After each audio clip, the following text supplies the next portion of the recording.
Veni Creator Spiritus, mentes tuorum visita, imple superna gratia. En nombre del Padre, del Hijo y del Espíritu Santo. Amén. Queridos hermanos, continuamos nuestra meditación sobre los dones del Espíritu Santo por el Padre Antonio Royo Marín.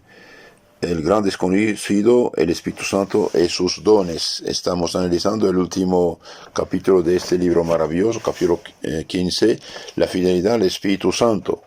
En la charla anterior hemos visto que llamamos inspiraciones del Espíritu Santo a todos los atractivos, movimientos, reproches, remordimientos interiores, luces y conocimientos que Dios obra en nosotros, preveniendo nuestro corazón con sus bendiciones por su cuidado y amor paternal, a fin de despertarnos, excitarnos, empujarnos y atraernos a las santas virtudes, al amor celestial, a las buenas resoluciones, en una palabra, a todo cuanto encamina a nuestro bien eterno, dice San Francisco de Sales. Hoy vamos a ver la importancia, la necesidad de esta docilidad, fidelidad a las luces del Espíritu Santo. Nunca se insistirá bastante en la excepcional importancia, absoluta necesidad de la fidelidad a las inspiraciones del Espíritu Santo para avanzar en el camino de la perfección cristiana. Entonces, para avanzar en el camino de la perfección, es decir, la santidad, para subir en santidad, es de una excepcional importancia y absoluta necesidad esta fidelidad a las inspiraciones, luces, reproches, remordimientos, buenas inspiraciones que nos da el Espíritu Santo, porque realmente es nuestro guía. En cierto sentido, es este el problema fundamental de la vida cristiana, ya que de esto depende el progreso incesante hasta llegar a la cumbre de la montaña de la perfección, o el quedarse paralizados en sus mismas tribulaciones. O uno progresa o queda estancado y hasta se derrumba. Es lo que hicieron todos los santos, fueron fieles, leales al Espíritu Santo que ilumina y que ilumina la mente, mueve la voluntad, ayuda para avanzar. Esto, claro, es muy fácil para las almas que están viviendo en gracia de Dios, mientras los que están en pecado mortal ya perdieron los dones, perdieron la gracia, perdieron la caridad y perdieron el Espíritu Santo. Si el Espíritu Santo mueve, es para atraerlos al arrepentimiento, a la conversión. Pero mientras están en el borde del infierno, los que viven en pecado mortal. Entonces los santos progresaron porque fueron dóciles, fueron fieles, mientras que los pecadores fueron sordos. Y por desgracia, este mundo actual, llamado liberal, es decir, relativista en lo concreto y de inspiración masónica en muchos puntos, nos da una atmósfera sofocante, la gente viviendo en un mundo rodeado de gente que vive en pecado, que piensa en pecado, que tiene ideas solamente falsas, que no llevan a la santidad y a la salvación y a la vida eterna, va hacia abajo, es normal. Y por eso los católicos liberales realmente son unos traidores a Cristo, a su palabra, a su evangelio y a las almas, a las pobres almas, que eran católicos liberales, es decir, un estado ateo, laico, sin Dios llega a ser relativista y prometer hacer leyes que llevan al pecado. Por ejemplo, ¿qué provecho saca un pueblo teniendo libertad de la pornografía que hace tanto daño? ¿Qué provecho saca un pueblo teniendo leyes de aborto? Cualquier pobrecita que hizo sus tonterías, 1000 amigos, consejeros, hasta parientes le impulsan a abortar, y un doctor que fue formado en una ideología atea va a abortar, va a hacer un asesinato, y cómo quiera que la gente se salve con esas condiciones. Y ahora llegamos a tanto que quieren votar que matrimonio hombre con hombre, mujer con mujer, pues no es matrimonio ni es matrimonio, ¿no? Es una decadencia total y absoluta, peor que los paganos. Entonces, en la medida que un pueblo vive en una atmósfera cristiana, bien, aunque viva en pecado, va a resentir más rápidamente, más fácilmente, podemos decir, remordimiento de conciencia y las luces que da el Espíritu Santo para impulsarlo al arrepentimiento, a la conversión y a la salvación. Mientras más vivimos en un ambiente paganizado, más vivimos en las tinieblas. Además, si la gente tiene ideas raras, relativistas, bien, como no, va a considerar como bien lo que hace mal. Por ejemplo, todos los que hoy impulsan al asesinato de los inocentes en el seno materno, al pecado de hombre con hombre como si fuera legal, normal y derecho, y bien, esta gente ni va a pensar que está haciendo mal. Y ahí es mucho peor para él y va a ser realmente sordo a las luces del Espíritu Santo, ¿no? Por ejemplo, si usted pinta la ventana, el vidrio con pintura negra, pues a mediodía algo de luz va a penetrar a pesar de todo, pero si tiene 3, 15, 20 veces, pinta 20 veces de pintura negra, ya nada penetra. Entonces, mientras más pecan y más están rodeados de pecadores relativistas, ahí llegamos. Y el Papa Juan Pablo II reconoció que se habían esparcido en la Iglesia verdaderas y propias herejías en el campo dogmático y moral. Esto lo dijo el 7 de febrero de 1981. Bien, los que están empapados de esas herejías, de esos errores fatales, relativistas en la fe moral, ¿cómo van a ser atentos a las luces del Espíritu Santo? Es el problema. Y haber traicionado la fe de la gente es un grande pecado. Es un grande pecado. Por eso tenemos que regresar más y más para el Papa, los obispos, para que cumplan con sus deberes. Ni el Papa, ni el obispo, ni los sacerdotes tienen derecho de dejar difundirse herejías, errores relativistas, presentándose como católicos. No es posible. Si lo hacen, pecan. Porque Dios les dio el mando precisamente para el bien o para el mal. Nada podemos contra la verdad, todo a favor de la verdad, dice San Pablo en la segunda carta a los Corintios, capítulo 13, 10, últimos versículos del último capítulo, ¿no?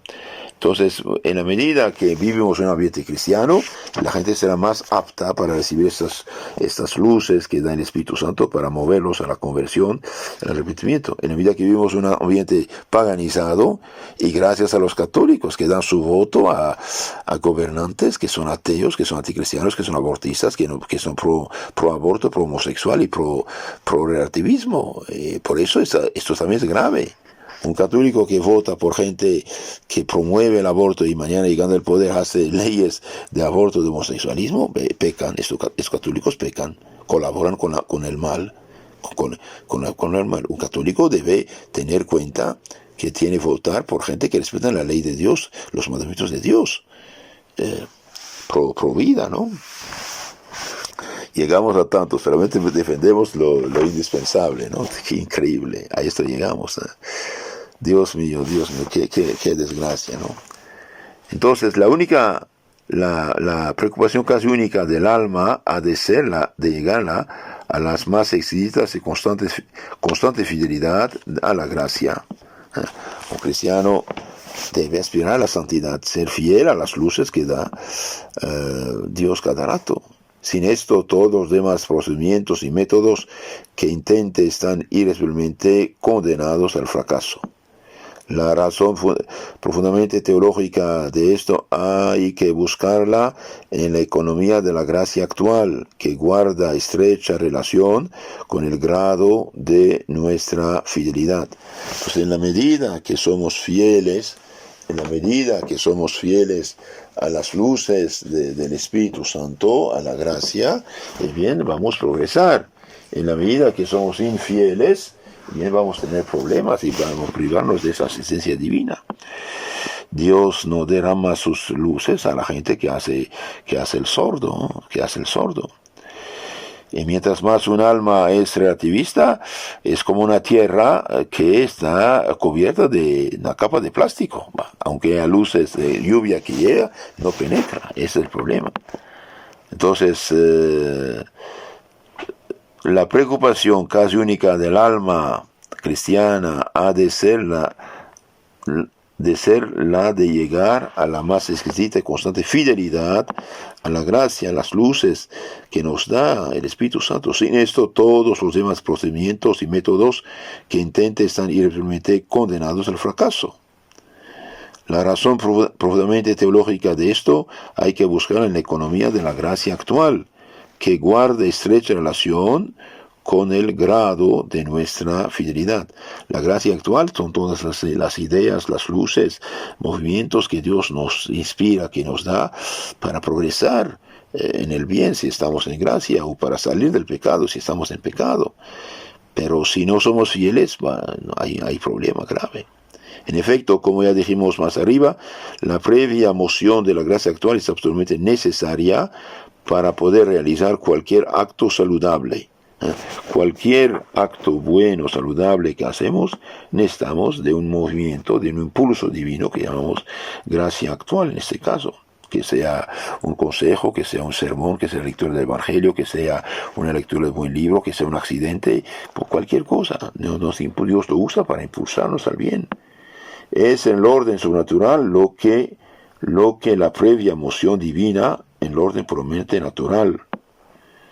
Interesante esto. Es en el orden sobrenatural lo que la previa moción divina en el orden puramente natural. Algo absolutamente indispensable para que un ser en potencia pueda realizar su acto. Sin ella no sería tan imposible hacer el más pequeño acto sobrenatural, aún poseyendo la gracia, las virtudes, luego el Espíritu Santo, como respirar sin aire en el orden natural. No puede respirar sin aire. Para respirar significa necesariamente tener aire. Y bien, cualquier cosa, el menor acto que hacemos meritorio en el orden sobrenatural, se necesita de una gracia actual, de una moción divina que Dios nos da. Entonces, si no somos atentos a esto, bien, aunque estemos gracias a Dios, quedamos estancados. Y mucho más todavía el pecador que hace el sordo, cuando Dios toca su corazón, lo llama a la conversión y arrepentimiento. Entonces, la previa moción de la gracia actual es absolutamente necesaria para realizar cualquier acto saludable, de cualquier acto bueno para progresar en santidad o salir del pecado, de hecho. Es en el orden sobrenatural lo que la previa moción divina en el orden puramente natural. Es decir, las cosas que no existen nunca saldrán de la nada si no hay una previa moción divina para crearlos. Algo absolutamente indispensable para que un ser en potencia pueda realizar un acto. Sin ella no sería tan imposible hacer el más pequeño acto sobrenatural como respirar sin aire en el orden natural. Bueno, no se puede respirar sin aire en el orden natural. Y bien, no puede hacer ningún bien, ningún progreso espiritual sin una gracia actual que Dios nos da, bajo 1000 formas diferentes, dijimos. Por eso hace falta ser fieles a la gracia de Dios, fieles, atentos a las inspiraciones del Espíritu Santo. Por ejemplo, entre hacer algo bueno y algo malo, cuidado, no vienes ideas, pues son gracias que Dios da, hijo, ¿a dónde vas? Cuidado. Pero tenemos la libertad, por gracia, de hacer el mal. Entonces, como es imposible respirar sin aire, y bien, es imposible actuar bien sin la gracia de Dios. La gracia actual es como un aire divino que el Espíritu Santo envía a nuestras almas para hacerlas respirar y vivir en el plano sobrenatural. Ahora bien, la gracia actual, dice el padre Garrigou Lagrange en su libro maravilloso llamado Las 3 edades de la vida interior, la gracia actual nos es constantemente ofrecida para ayudarnos en el cumplimiento del deber de cada momento, algo así como el aire entra incesantemente en nuestros pulmones para permitirnos reparar la sangre. repito, es importante, la gracia actual. Ustedes saben que hay dos tipos de gracia, la gracia santificante y la gracia actual. La gracia santificante es algo divino que Dios derrama sobre nuestra alma mediante el bautismo o mediante la confesión después de haber hecho un pecado grave. Entonces la gracia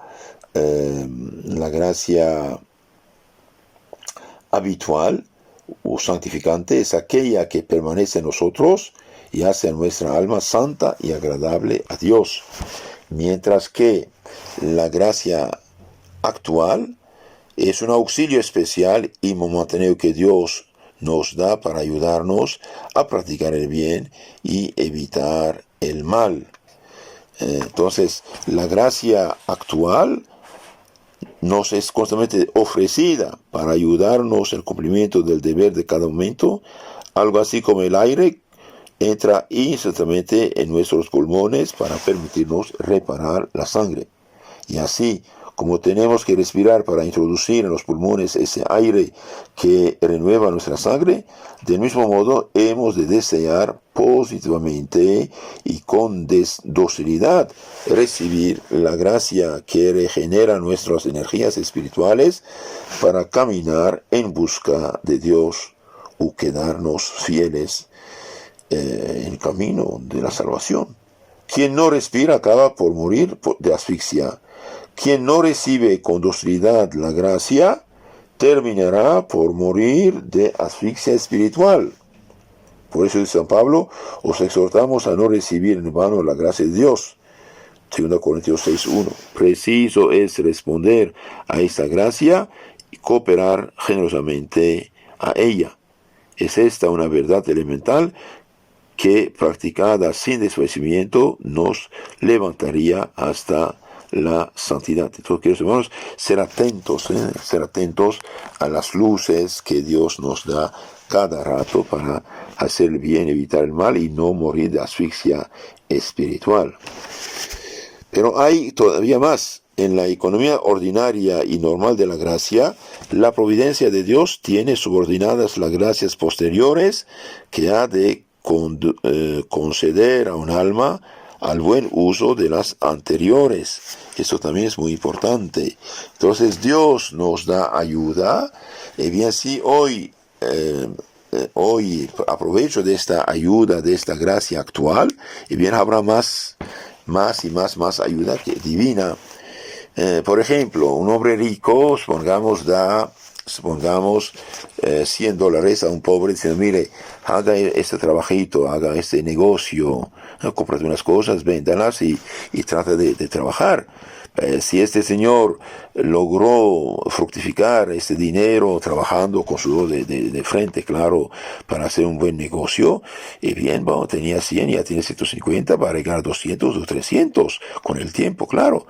Y bien, ese señor que le dio los primeros $100, ve que trabaja, ya tiene 500 y está trabajando, bien, lo ayuda para tenerse un carrito y moverse más rápidamente e ir donde quiera a hacer su negocio. Pero si le dio los 100 y no hizo nada con esto y los despilfarró y se emborrachó y los perdió, bien, mañana ya no da nada. Entonces aquí dice, Rollo Marín, es algo muy importante, en la economía ordinaria y normal de la gracia, de las ayudas, de las luces que Dios da, la providencia de Dios tiene subordinadas las gracias posteriores que ha de conceder a un alma al buen uso de las anteriores. Si no usamos bien las gracias anteriores, no llegarán las posteriores. Por eso ser atentos, queridos hermanos, a estos movimientos de la gracia en nuestras almas. Una simple infidelidad de la gracia puede cortar el rosario de las que Dios nos hubiera sido concediendo sucesivamente, ocasionándonos una pérdida irreparable. Es muy, muy importante lo que escuchamos aquí. Una simple infidelidad a la gracia actual que Dios nos da hoy, bien puede cortar la cadena, el rosario de las gracias que Dios nos hubiera ido concediendo sucesivamente. Y esta infidelidad, ocasionarnos una pérdida irreparable. En el cielo veremos cómo la inmensa mayoría de las santidades frustradas, mejor dicho, absolutamente todas ellas, se malograron por una serie de infidelidades a la gracia, acaso veniales en sí mismas, pero plenamente voluntarias, que paralizaron la acción del Espíritu Santo, impidiéndole llevar al alma hasta la cumbre de la perfección. Entonces, eso también es muy importante. En el cielo veremos todas las santidades frustradas, que no lograron, no llegaron a la santidad por una serie de infidelidades a la gracia, aunque sea pecados veniales en sí mismos, pero plenamente voluntarias, que paralizaron la acción del Espíritu Santo, impidiéndole llevar al alma hasta la cumbre de la perfección. Entonces, queridos hermanos, seamos atentos, seamos atentos. Por ejemplo, apenas sentimos algo de hacer el bien, y bien, hagámoslo. Usted tiene la idea de hacer penitencia, haga penitencia. Tiene la idea de rezar más, rece más. Tiene la gana, el idea de ir a confesarte, comulgar, hágalo. Tienes la gana de casarse por la iglesia, salga de este estado de pecado escandaloso, cásate como Dios manda, y no sea escandaloso, en unión libre. Usted tiene deseo de reconciliarte con tu esposo o esposa después de una lamentable separación, háganlo cuanto antes. Tiene ganas de hacer una limosna, hágalo. Tiene ganas de hacer una buena oración, hágalo. Todo lo que tiene, hágalo. ¿Por qué? Porque todas esas gracias que llegan, y es para progresar. La primera gracia de iluminación, dice otra vez el padre Garrigou Lagrange en su libro llamado Las tres edades de la vida interior. La primera gracia de iluminación que en nosotros produce eficazmente un buen pensamiento es suficiente con relación al generoso consentimiento voluntario, en el sentido de que nos da no este acto, sino la posibilidad de realizarlo. Entonces, cuando recibimos la primera gracia de luz, de iluminación, que nos da ganas de hacer algo bueno, que nosotros produce eficazmente un buen pensamiento, es suficiente en relación al generoso consentimiento voluntario. Entonces, si nosotros, al recibir una buena idea, por ejemplo, consentimos, aceptamos de hacer esta cosa, bien, esto va a impulsarnos, ayudarnos más para pasar al acto. Si no, esto era una posibilidad de hacer algo bueno, pero no lo hicimos porque no hemos colaborado. Repito, la primera gracia de iluminación que nosotros produce eficazmente un buen pensamiento es suficiente con relación al generoso consentimiento voluntario, en el sentido de que nos da no este acto, sino la posibilidad de realizarlo. Entonces, todavía no hemos pasado el acto, pero nos da la posibilidad de hacer buen acto. Entonces, hagámoslo, y al hacerlo vamos a progresar más y más. Solo que si resistimos a este buen pensamiento, nos privamos de la gracia actual, que nos hubiera inclinado eficazmente al consentimiento a ella. La resistencia produce sobre la gracia el mismo efecto que el granizo sobre un árbol en flor, que prometía abundantes frutos. Entonces, cuando resistimos a la gracia actual, es como un granizo cae sobre las flores del árbol, y al destruir las flores ya no habrá fruto. La gracia eficaz se nos brinda en la gracia suficiente, como el fruto en la flor. Claro que es preciso que la flor no se destruya para recoger el fruto. Entonces tenemos la idea de hacer algo bueno, una iluminación, una luz, de hacer algo bien. Y bien, si consentimos, y bien, llegaremos al acto bueno. Si resistimos, lo perdemos. Como había flor, vino el granizo, y bien fue destruyendo la flor, ya no habrá fruto. Recibimos la iluminación de hacer algo bueno o evitar algo malo, no hacemos caso, resistimos, y bien, no llegaremos a hacer lo bueno y caeremos en lo malo. La gracia eficaz se nos brinda en la gracia suficiente como el fruto en la flor. Claro que es preciso que la flor no se destruya para recoger el fruto. Si no ponemos resistencia a la gracia suficiente que nos brinda la gracia actual eficaz, y con su ayuda vamos progresando con paso seguro por el camino de la salvación. Si no oponemos resistencia a la gracia suficiente, a la primera gracia, a la primera luz que recibimos, se nos brinda la gracia actual eficaz y con su ayuda vamos progresando con paso seguro para el camino de la salvación. La gracia suficiente hace que no tengamos excusa delante de Dios, y la eficaz impide que nos gloriemos en nosotros mismos. Con su auxilio vamos adelante humildemente y con generosidad.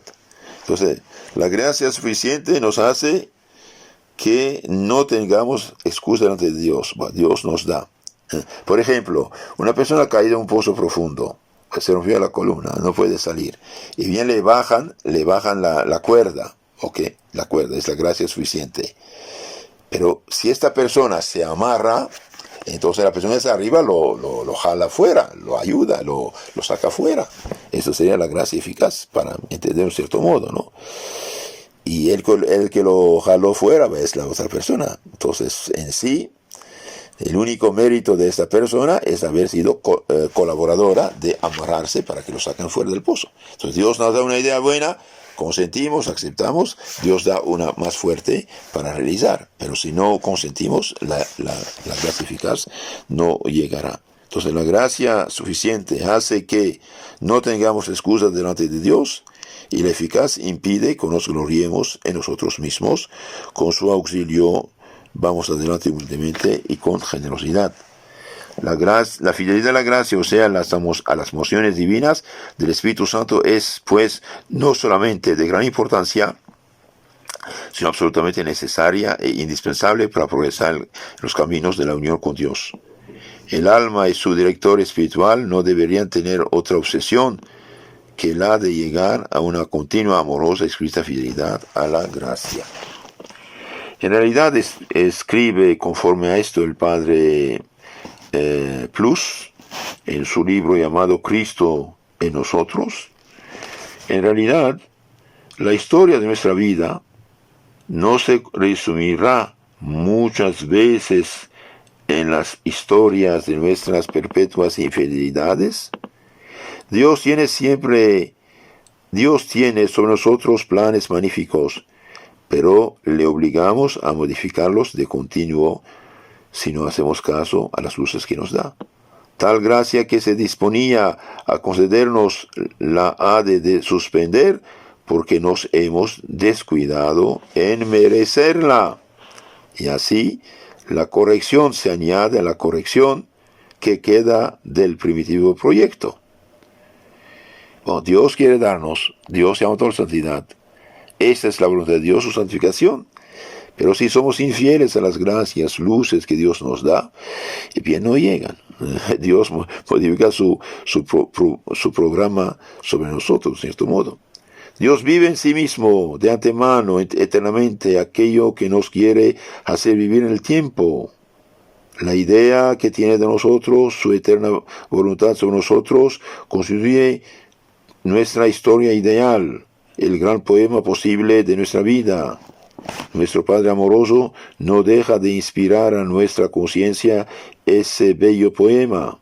Cada vibración imperceptible es un don, un talento que he de recibir, un impulso que he de seguir, un comienzo que he de terminar y hacer valer. Y vos sabéis, oh Padre, las resistencias, las incomprensiones, las perversiones, las terquedades mías. A cada resistencia o incomprensión vuestra providencia sustituye con otro poema disminuido, pero todavía magnífico, a aquellos y a todos los demás cuya inspiración dejé de seguir. Hay almas que no llegan a la santidad porque un día, en un instante dado, no supieron corresponder plenamente a una gracia divina. Ay, es peligroso esto. Hay almas que no llegan a la santidad porque un día, en un instante dado, no supieron corresponder plenamente a la gracia divina. Nuestro porvenir depende a veces de 2 o 3 sí o de 2 o 3 no que convino decir y no se dijeron, y de los que pendían generosidades o desfacimientos sin número. Entonces, queridos hermanos, es importante ser dóciles a las luces buenas, a todo lo que Dios quiere darnos, decir siempre sí, decir sí a lo que Dios está dándonos, a decir siempre sí. Nuestro porvenir depende y a veces de 2 o 3 sí o de 2 o 3 no que convino decir y que no dijeron. Conozco casos realmente. Un consejo bueno fue rechazado y de fracaso en fracaso están cayendo abajo estas pobres personas, ¿no? Sí, es importante, ¿eh? Y otros al contrario, un sí a un buen consejo lo sacó de muchos problemas y pecados. ¿A qué altura no llegaríamos si nos resolviéramos a caminar siempre al mismo paso que la magnificencia divina? Nuestra cobardía prefiere pasos de enano. ¿Quién sabe a qué medianías nos condenamos y tal vez a cosas peores por no haber respondido atentamente a los llamamientos de lo alto? Hemos oído las extrañas palabras de Jesucristo a Santa Margarita María sobre el peligro de no ser fiel, y esta no menos urgente: ten mucho cuidado de no permitir que se extinga jamás esta lámpara, su corazón, pues si una vez se apaga, no volverás a tener fuego para encenderla. No tengas falso temor, pero tampoco vana presunción. No hay que jugar con la gracia de Dios. No hay que jugar con la gracia de Dios. No hay que jugar con la gracia de Dios. Hubo obispos, cardenales, que dijeron al Papa Juan 23 más bien: cuidado, Santo Padre, si usted permite esos cambios que proponen esos idealistas, soñadores, modernistas, vamos a tener problemas. No, ustedes son como Jeremías que anuncian catástrofes. Vamos a hacer cambios, vamos a abrir la ventana de la iglesia para tener primavera, aire fresco. Bueno, tenemos una crisis de las peores que conoció la iglesia en 2000 años. Crisis de fe nada menos. Antes había crisis de moral. Nunca la iglesia cayó tan bajo como la crisis de fe actual. No hay que jugar con la gracia de Dios. Y hay de los jefes que se hacen rodear de gente aduladora, que aplauden sus locuras y sus errores y sus planes que a veces tienen que corregirse, mejorarse, ¿no? No hay que jugar con la gracia de Dios. Esta pasa y es verdad que vuelve muchas veces, pero no vuelve siempre, como dice Santo Agustín. Si vuelve, suponemos que viene con tanta fuerza como la primera vez, haya el corazón ya enflaquecido por la primera cobardía, por consiguiente, menos armado para corresponder. Y luego Dios queda menos invitado a darnos otra gracia. ¿Para qué? Para que sufra la misma suerte que la interior. Es un testigo peligroso en el tribunal de Dios, esa gracia desaprovechada, esa inspiración menospreciada, ese incalificable dejar en cuenta. Los santos temblaban a la idea del mal que causa la infidelidad a las divinas inspiraciones. Si quieres, hermanos, realmente es algo maravilloso. Por favor, escuchemos esta charla 2 o 3 veces, porque vale la pena. Lo que acabo de decir es de suma importancia. El Padre Plus, Cristo en nosotros. Y en este otro libro de este mismo Padre, el ideal del alma ferviente. Entonces, no hay que jugar con la gracia con la gracia de Dios. No habrá fruto si se destruye la flor. La flor es la primera gracia que Dios da. Si no hay granizos que destruyen la flor, habrá fruto. Y bien, si no hay resistencia a esa primera gracia, vendrá otra gracia más eficaz que nos impulsará al acto para hacer el bien. Entonces nuestra vida es una cadena de infidelidades. Dios, mediante la primera gracia, destina otras gracias. Si somos fieles a la primera, llegarán otras. Si no, no.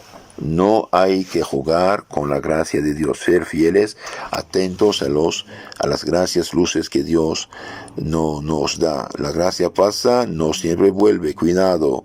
De Dios no se burla. De Dios no se burla. Y para eso hace falta llenar nuestra mente de pensamientos, sentimientos cristianos, leer libros buenos, leer el Santo Evangelio, la vida de los santos, obras de los santos, por ejemplo, la imitación de Cristo de Tomás de Kempis, las confesiones de Santo Agustín, la preparación para la buena muerte de Santo Alfonso María Ligorio, el gran medio de la oración del mismo santo San Alfonso de Ligorio, la pasión de Cristo por Padre Luis de la Palma, las glorias de María por San Alfonso de Ligorio, y también, ¿por qué no?, escuchar en internet los sermones de Santo Cura de Ars, los sermones de Santo Cura de Ars. Queridos hermanos, en las charlas siguientes hablaremos de la eficacia santificadora de esta gracia y después veremos el modo de practicarla y cómo reparar nuestras infidelidades, y al final hablaremos de la consagración al Espíritu Santo. Ya lo dije, repito, cuídense de todas estas sectas que pretenden imponer manos al Espíritu Santo. Sí dan el Espíritu, pero el malo, el diabólico, cuidado, no dejarse. Nadie puede tener derecho a imponer manos si no es padre, madre sobre sus hijos, sacerdote o obispo sobre los fieles. Cuidado, el Espíritu Santo se vive en los sacramentos y no de otro modo. Cuidado. Queridos hermanos, si quieren conocer más y mejor su fe católica, les aconsejo de suscribirse a nuestro canal llamado Catecismo Católico Tradicional. No se juega con la gracia de Dios. En la medida que somos fieles, vienen muchas más gracias.